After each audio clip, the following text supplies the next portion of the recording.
Halo Malaysia, terima kasih kerana sudah menonton video ini.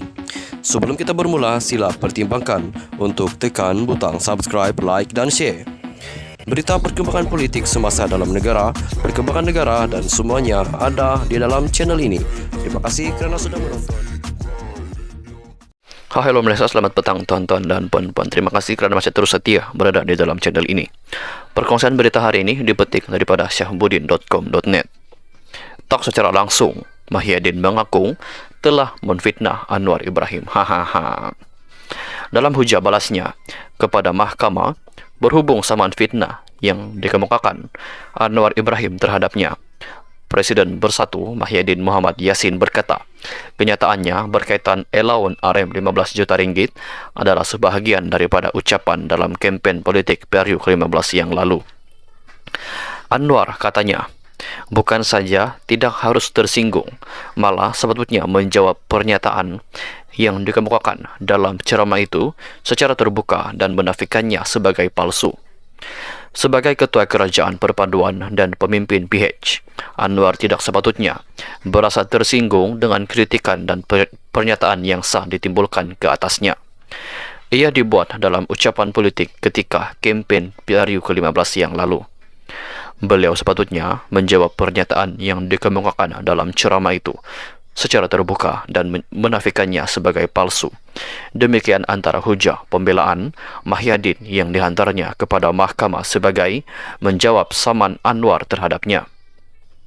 Mahyadin seterusnya mendakwa kata-kata yang dilafazkan semasa kempen politik menjelang PRU ke-15 lalu tidak mempunyai sebarang unsur fitnah selain melibatkan hal-hal untuk kepentingan awam.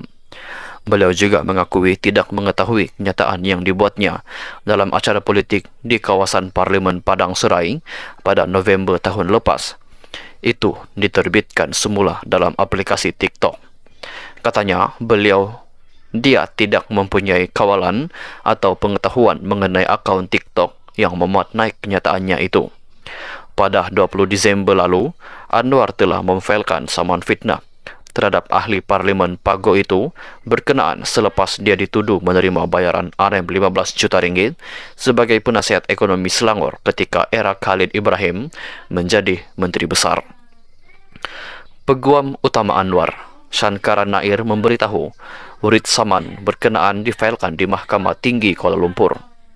Sebelum itu, pada 7 Disember, Anwar mengeluarkan surat tuntutan yang memberi Mahyadin tempoh 3 hari untuk membuat permohonan maaf tanpa syarat berhubung dakwaan di media sosial dan menarik balik video TikTok berkenaan.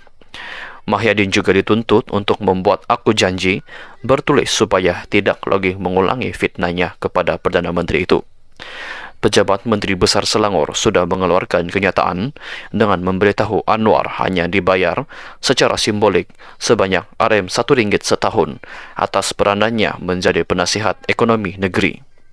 Berdasarkan hujah Mahyadin kepada mahkamah itu, secara tidak langsung ia menunjukkan beliau mengakui telah membuat tuduhan tidak benar atau melakukan fitnah terhadap Perdana Menteri yaitu Anwar Ibrahim. Cuma beliau berhujah kenyataannya itu dibuat dalam ucapan politik kepada kempen PRU ke-15 yang sedang dilangsungkan lalu. Soalnya, sejak bila ucapan dalam ceramah politik jadi kebal daripada tindakan mahkamah?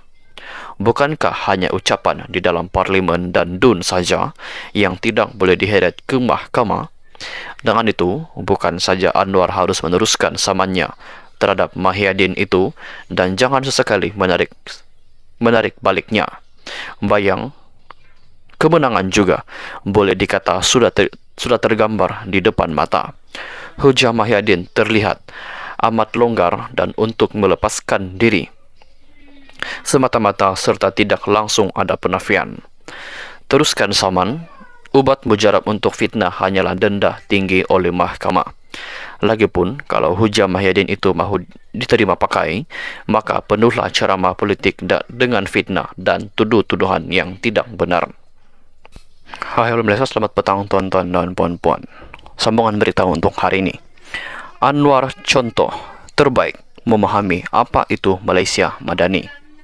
Konsep Malaysia Madani akan diperkenalkan bagi menggantikan slogan keluarga Malaysia yang digunakan pakai Ismail Sabri Yaakob sebelum ini. Diberitakan lagi, selain Malaysia Madani menjadi tema dialog belanjawan 2023 yang bermula semalam, dipercayai memadanikan Malaysia akan turut menjadi sasaran serta intipati belanjawan 2023 yang akan dibentangkan Anwar Ibrahim selaku Menteri Keuangan pada 24 Februari depan.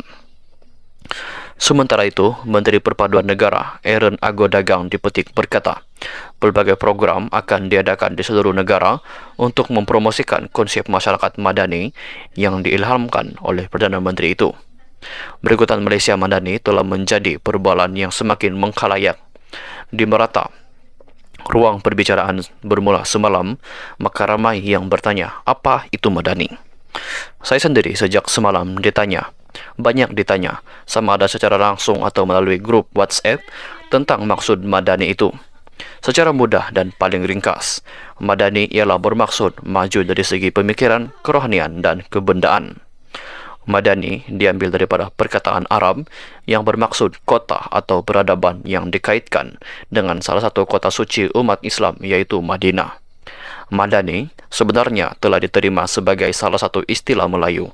Malah Anwar sejak puluhan tahun lalu selalu mengungkapkan perkataan tersebut dalam pelbagai ucapannya.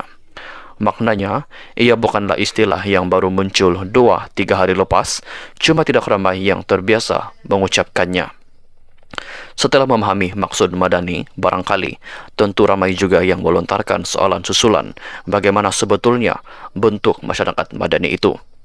Lagi sekali, contoh paling mudah untuk menjadi seorang yang Madani ialah dengan mencontohi Anwar sebagai teladannya. Beliau adalah seorang individu yang maju dari segi pemikiran dan kerohanian lantaran kegemarannya banyak membaca pelbagai jenis buku, terutama karya pemikir agung, dan di waktu yang sama tidak lupa memupuk nilai kerohanian dengan selalu mendekati tokoh-tokoh agama tersohor daripada seluruh dunia, di samping sentiasa mengadakan majelis ilmu di rumahnya sejak dahulu lagi. Maka, jika kita sebagai rakyat atau ahli masyarakat ingin menjadi madani, kita juga perlu rajin membaca buku sekarang, sekurang-kurangnya sebuah buku dalam sebulan, dan selalu menghadiri pelbagai majelis ilmu di masjid, forum universiti dan seumpamanya. Dengan menjadikan dua perkara itu sebagai keutamaan, serta terus gigih berusaha dalam kerjaya dan karier masing-masing, setiap orang akan menuju madani dengan sendirinya. Apabila ramai yang madani, masyarakat akan jadi madani dan seterusnya Malaysia akan menjadi madani. Sebab itu, meskipun sudah menjadi Perdana Menteri, Anwar dilihat terus mengadakan majelis ilmu di kediaman rasminya di Seri Perdana yang menjemput pelbagai tokoh agama daripada pelbagai negara untuk memberi syarahannya. Meneliti beliau berucap atau berhujah pula, dengan sendirinya kita tahu beliau seorang yang mempunyai pemikiran yang sangat luas disebabkan tabiat membacanya yang tegar itu. Anwar bukan saja mampu melontarkan pelbagai idea, terkadang yang luar biasa, bahkan tidak kekok untuk memetik ungkapan kata pelbagai cetusan pemikiran tokoh-tokoh agung dunia dahulu dan masa kini untuk diteladani oleh mereka mendengar ucapannya.